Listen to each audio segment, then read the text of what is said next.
Welcome to ECEN 215 Principles of Electrical Engineering. Today's topic is going to be the introduction of digital design and an introduction to binary numbers.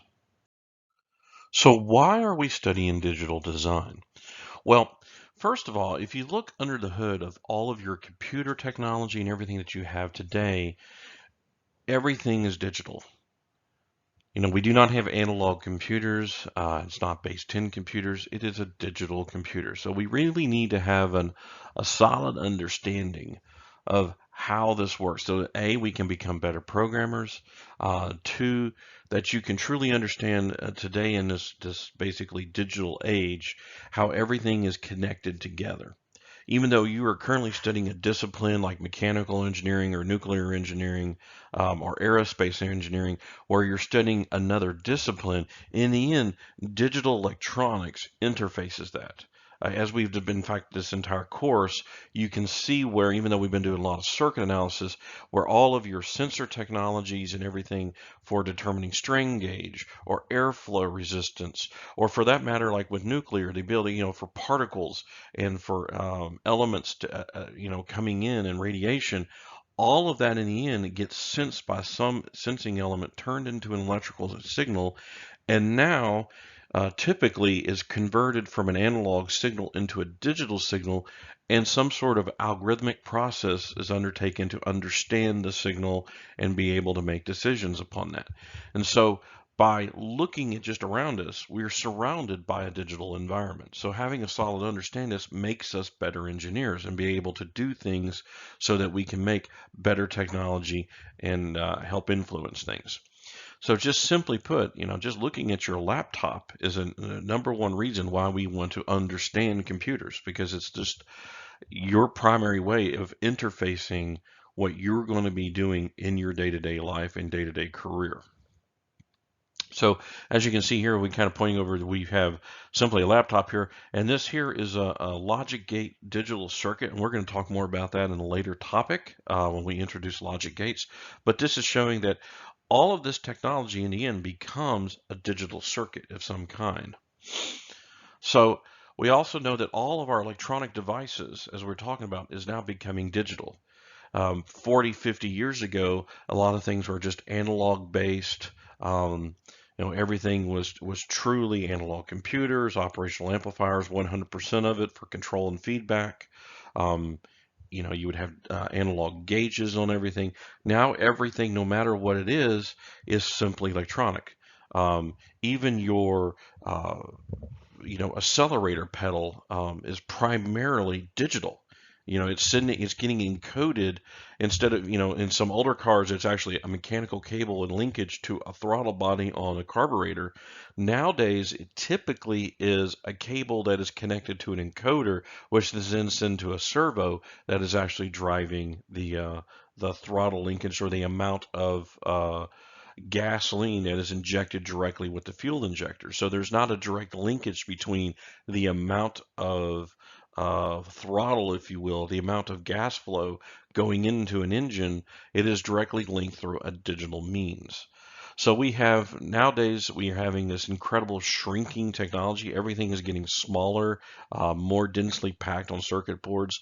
We have computers that are able to run complete versions of Linux operating systems on a device about the size of a quarter. And then you have entire technology packages that are even as small as, a couple grains of sand. So we're just surrounded by better devices and things that are being implemented.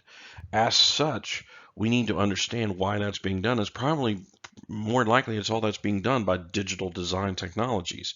Since we're able to compact things down, when you start doing it with analog technology, you end up with lots of extra noise and other interference. With digital, you can kind of get away from that, because you're primarily, as we're going to see in a moment, you're dealing with usually two states, a one or a zero. So we now have better devices. We have better sound recording systems. We have MP3 players. We have Our phones or our smartphones are just capable of pretty much everything from our camera, it is our sound system, it is our interface to social media. We can have, so it's not only a good digital camera for taking stills, but you can also have a good video camera. So all of these things are right there. It's also a lot, kind of your phone is probably the best example of this today, whereas your laptop was a great example here a few years ago. Really, your smartphone is the embodiment almost of all this technology, because with external Bluetooth connectivity, we're able to do interface blood sensing. So if you're diabetic and we have to monitor your blood sugar and insulin levels, we can do that. We can monitor your heart rate. We can monitor your temperature. All of that being remote and being sent over a Bluetooth connection to your phone. We monitor we can see how fast you're walking.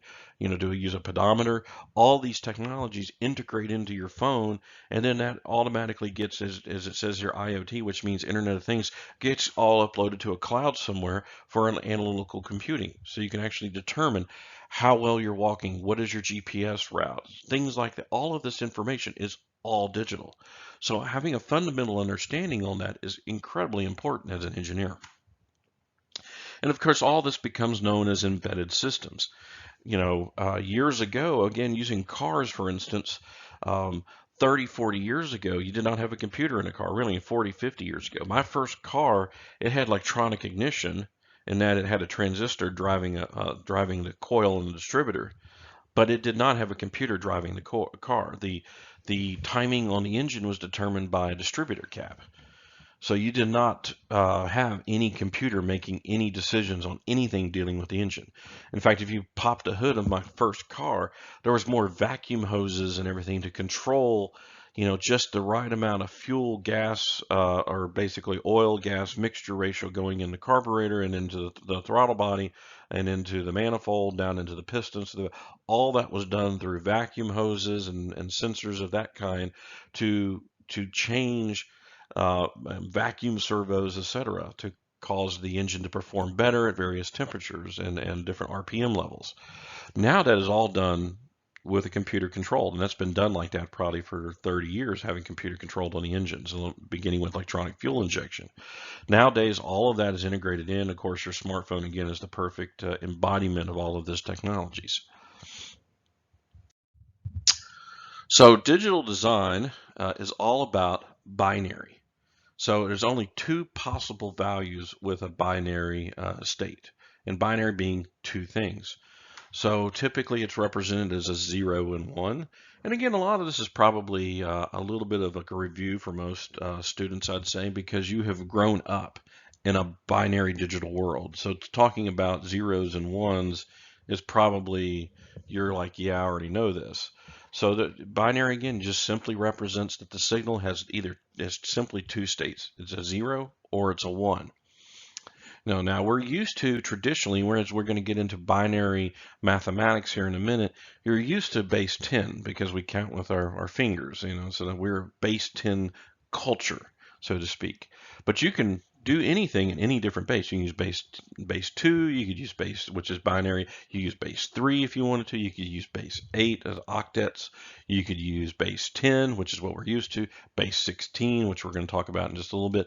So the number of potential values for a place field is just that. It's just how we count. In binary, we count with a 0 and 1. Now, because of that, we have a digit, just like we're used to a digit with numbers being 0 through 9 for the placeholder or the place field for standard mathematics that we're used to 0 through 9. For binary, it's 0 and 1. So that is considered what is known as a bit, one binary digit. We'll also consider, we're only looking at binary signals, which in the end is like what we have over here. We have this 0 and 1 that is transversing as time changes. Binary is popular because in the end, we can use a thing called transistors, which we'll be having in a later topic, where we're just switching technology. We're basically able to control, just like you would with the light switch on a wall. It's either on or off. And because, like I mentioned a moment ago, with the kind of this growth to make everything smaller, once you kind of start making everything dense and faster, you end up getting a lot more noise introduced into the system. And if you're an analog-based system, noise becomes a bit of a problem, because if it was 1.000 volts versus 1.001 volts, 1 millivolts could make a bit of a difference in the type of information. Because if I want to present a 4 digits worth of information, 1.000, and there is 1 millivolt of noise occurring. In other words, it is, let's just say in millivolts, it's 1,000 millivolts versus 1,001 millivolts. That digit becomes noise if it's oscillating back and forth between in the last digit. Well, that could be some useful information. With transistors, you get rid of that. You deal with the set voltage levels where we're just on or off. So that last digit is either 1,000, 1000, or it's say 1001 in binary, so 1001. That information, the data, is fixed and is not going to oscillate back and forth. And again, one of the reasons we do this is simply using different switching technologies and only having 2 switching states as either on or off. One easy way to do this, I'm probably you're not going to do this, is simply you can encode information again by just literally your lights being turned on and off. So if you're willing to go to the wall and you're going to transmit information, you can transmit it by simply turning on and off the light switch on the wall, and by encoding a message with a 0 and a 1. And so if you had an analogous to this would probably be Morse code, would be a way of saying it. And of course, that was all about the encoding of the length of time between the different pulses represents basically the type of character is being sent. But it's very analogous to that. So that's one of the main things. In a sense, we're using binary, storing and transmitting data in the values of binary is much easier, because it's very easy just to store. Was the state of that bit a 0 or a 1? And if the voltage of, like, if you recorded on a medium, if the voltage on that medium or the current, if it was magnetic media, you pulled it over a playback head. If you even remember the day, probably don't, but you mean back in the good old days of when I was a young kid, we used tape, analog tape, to record our audio. We didn't have CDs were just becoming a new thing. So everything was analog.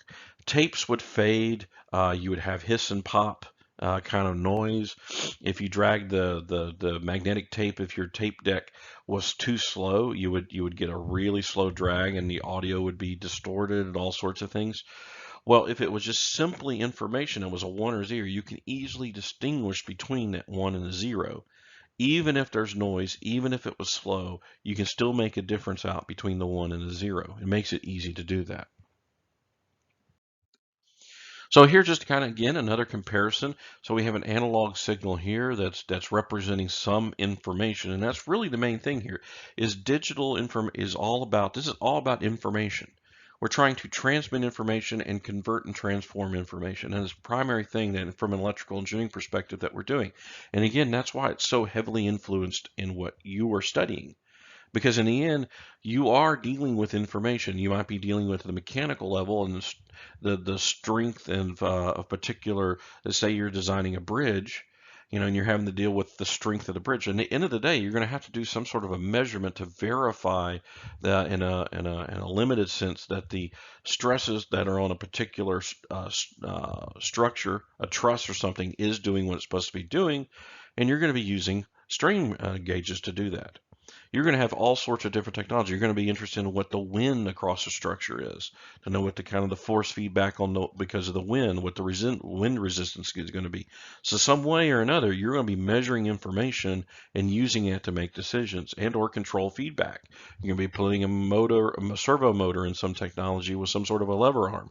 Well, because of that, you're going to have all sorts of feedback. You're going to have to know the torque on it, know the speed of the motor, so on and so forth. And so traditionally you would have that information as an analog signal. Say this was maybe temperature over time, but with a digital signal, it is simply either going to be on or off, represented here as 1s and 0s. Now, again, to kind of show the differences, if I superimposed noise, maybe caused by the fluorescent lights in the room, or cell phone noise caused just in the area with your cell phone, and you can actually hear cell phone noise. If you ever take your cell phone and put it next to an amplifier on a speaker, you can actually hear the noise of the transmission of the cell phone interfering with your audio system. So this is a real thing. So if you get this noise in the analog system, this is going to cause a problem. It's going to cause information now to be incorrect. Now, going back to what we discussed in the previous topic where we talked about active filters, is you can put filters in here to smooth out and reject this noise. But if we were actually trying to measure frequency with this kind of level of noise, if this was supposed to be part of the signal, then it's going to be near impossible to distinguish between this signal, which was, say, the real signal, and this signal, if this noise was allowed to be there, but it was supposed to be part of the signal. But you're not going to be able to distinguish the actual signal from the noise, so that becomes a bit of a problem. In the digital realm, it's a lot easier because that same noise is now superimposed on the digital signal. Yes, the actual signal is still analog. It's still being received by the digital logic gates as this ugly looking voltage waveform. But in the end, we are just paying attention to the binary digits that are coming out of it. You've reached a certain threshold, it is just called a 1. If you're below a certain threshold, you're called a 0. So it's a great way of rejecting noise, and the purity of the information is maintained. So again, when I was talking about those thresholds, is what we do is we have a voltage range between 0 being ground, 0 volts, and some arbitrary value, VDD. VDD shifts around in the industry. As you can imagine, years ago, it was a really high number, typically 5 volts or 12 volts, depending on when it was and the technology. For the last probably 20 years, traditionally VDD has been about 3.3 volts. Recently, a lot of things are now down to about 1.8 or 1.2 volts. So it just really depends on the technology. Obviously, the lower the level, the less power you effectively need, because again, everything is related to voltage and current and all of the switching. So the smaller VDD is, the better the system. But there is some sort of upper threshold of VDD. Let's just pretend for a moment it's 5 volts. And of course, 0. So if you're 5 volts, you're a 1, and 0 volts, you're a 0. Easy enough. But there's got to be some sort of a threshold that if I have a signal that's coming in here, that anything's above this threshold, 0H here, anything above 0H, it's considered a 1. This is usually about like 2 volts or something on the 5 volt system, 2.5 volts. So if you have 3 volts on a 5 volt system, it's a 1. If it's 2.5 volts, it's a 1. If it's 4.2 volts, it's a 1. Now, ideally, you want it to be, if this was 5 volts, you would want it to be 5. But if you have some reason why there's a lot of noise or something's loading down the line for whatever reason, you still can be confident that a 1 is a 1. And then you have same thing here. Usually VOL on a 5 volt system is usually about 0.6 volts or so. And then as long as you're in that 0.6 volts and down to 0, you're fine. If this was a half a volt, it'd still be considered a 0. Ideally, you would want it at 0. But if you're a little bit above ground for whatever reason, noise in the line, resistance in the transmission cable, something causing an offset in the voltage, you're still, the information's a 0. And anything between VOL and VOH is just considered undefined, and the results are unknown. And so this is the area you definitely try to avoid, because that is truly going to be digital noise at that point. Because if I give you 1.5 volts for whatever reason, you're right between these two regions, VOL and VOH. Well, which one is it? Is it 0 and 1? You don't know. So you try to avoid that. So you stay out of the undefined region. With switching technology, that is very easy to do. So again, how do we encode data as a binary for our digital system? Well, simply just multiple ways to do it. You can simply do it by just the sheer type of sensing technology. A button press, 1 or 0. That's pretty easy. Just simply the button being pressed goes from a 0 to a 1. Simple concept. Other ones, it takes a little bit more encoding. Multi-button inputs, for instance, you have red, green, blue, and black. So everything is all 0, it's black. You push the red button, one of the digits is set. Push blue, you get the middle. Push the green, so on and so forth. It just, the switches itself encodes the information. And then you also have needing analog information that gets encoded into digital. Well, this is a little different. So you actually got a sensor that's measuring analog, but now we want to encode it as a digital number. So we use an analog to digital converter, or vice versa, a digital to analog converter. As you can see here, we have an A to D that converts the electric signal, say 0 to 5 volts, into a number. That number is then used to compute. It makes some sort of, say, intelligent control feedback, sends that to a device known as a digital to analog converter, and that's usually that actually then controls some sort of an actuator or motor control or something that. Usually these links where the digital data, this could be Ethernet, this could be wireless, whatever means to transmit the information is sent over, but you can be assured that with proper data management, this information is secure and of quality. So a good example of this is just simply a temperature sensor, where the temperature sensor converts the air temperature, in this case, from an analog reading straight into a digital reading.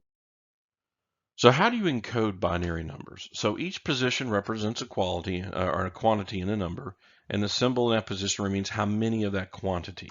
So in the case of base 10, we have, we're representing here, we have 5 different positions.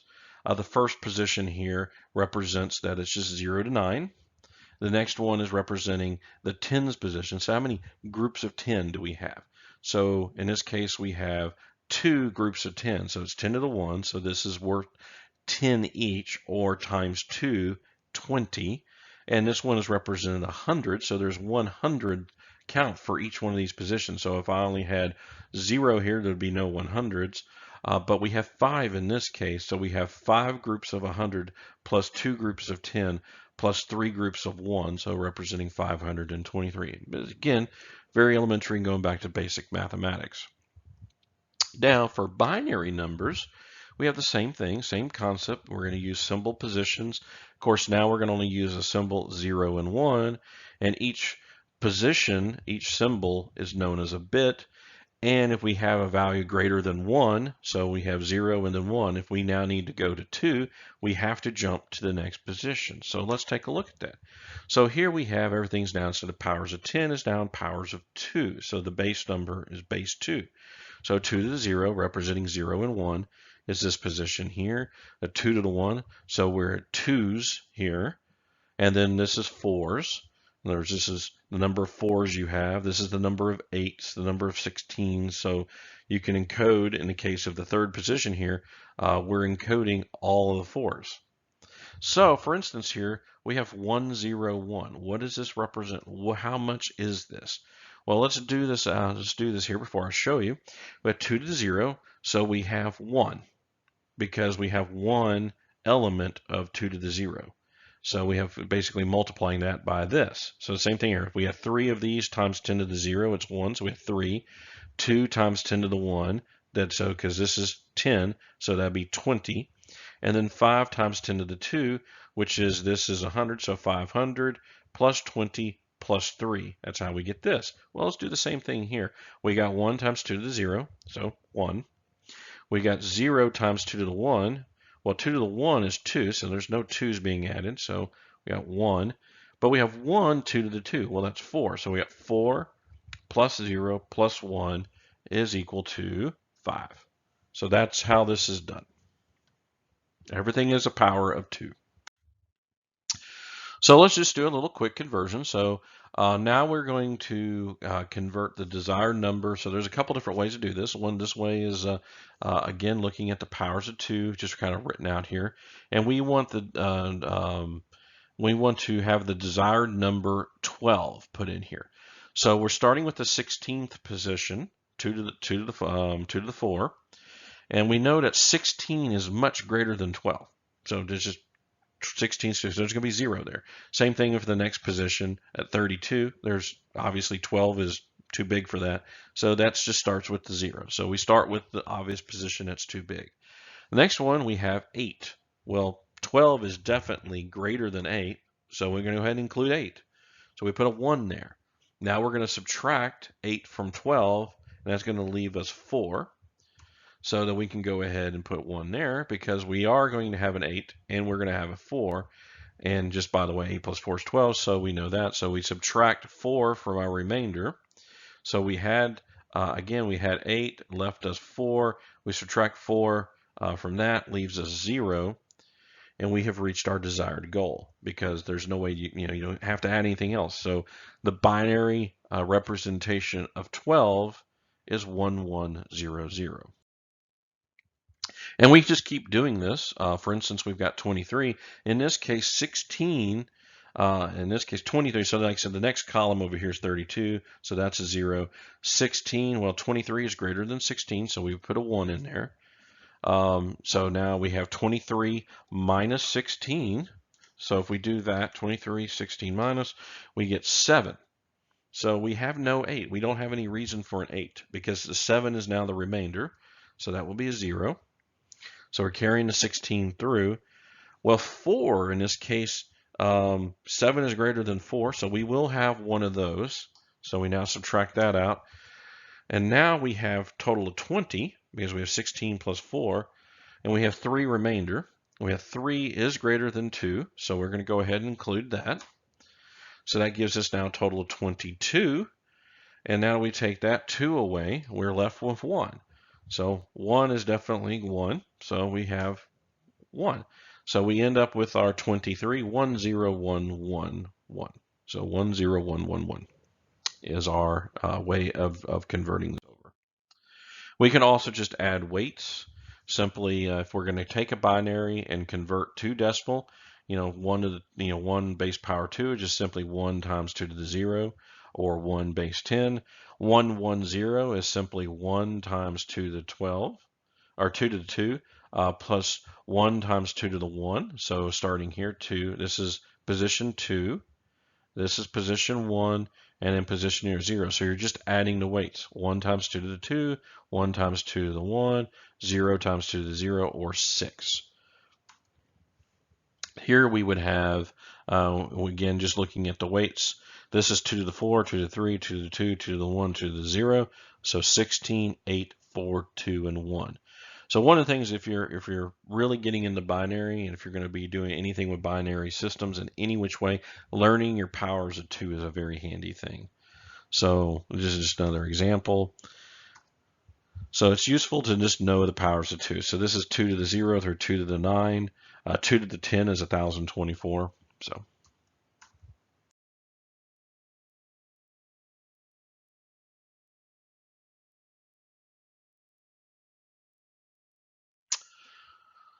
So given an n-bit number, again, it's all about the place position of x at that position times 2 to the n minus 1. So you're starting out with 0 and you're just working up. So if you have a 32-bit number, you're going to start with x, position of a 31 times 2 to the 31, so on and so forth, all the way down to x0 to 0. So this is just a good way of, no matter how many bit digits you have, you can convert the number.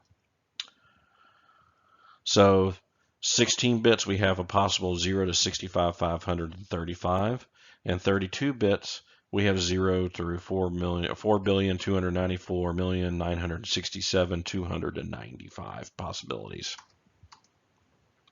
So just as an example, this here being a 32-bit number, as you can see, most of this is all 0. So we just have to start here at the 2 to the 4 position, which ends up being 0 plus 2 to the 3. So everything's 0. So 2 to the 3, 2 to the 2, 2 to the 2 to the 1, and 2 to the 0. So it ends up being we end up with 8, and we end up with nothing. We end up with 2. And then we end up with another 2, so this becomes 9. Another way of converting is just doing the divide by 2 method. This is just another way of converting over to binary.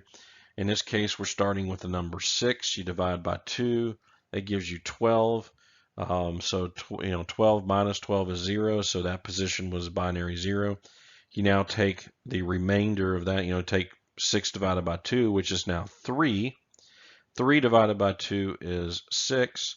So again, you're putting this in for the quotient here, and you end up getting Now 3 divided by 2, or 2 goes into 6 with 3. That now goes here. And to here we go 3 divided by 2. Now there is a remainder. So what it is, the remainder is driving the digit. So this remainder was a 0, so you have a 0. The next position is 0. Then now you do it again, and you end up now with a remainder, and that pushes over, and that's now set. And now we do it again one more time until you finally get to the point where you have um, you're finally getting to a quotient of 0. So we got 1, or a 3 divided by 2 is 1, but in this case we have 1 divided by 2, which is 0 as an integer, because this has to be a solid number. So therefore 1 minus 0 is 1, so we end up with 1, 1, 0, 0. So notice how it's starting in the bit 0 position, and it's just slowly going to the left. So starting at the least significant bit and working forward. So it's good if you're wanting to use this method, which is a solid method, just kind of study the slide a little bit. If you have questions, just please ask. So in summary, we are looking at an introduction to digital design, why we are studying digital design, and the basis behind binary digits or bits, and how you can encode and go back and forth between binary power of 2 and the power of 10 that we're used to with base 10, and the mathematics involved in that. We're going to follow up this lecture here with, again, exploring now encoding and also switching technology. So if you have any questions, make sure you come to the Q&A sessions where we can explore anything in more detail. Thank you.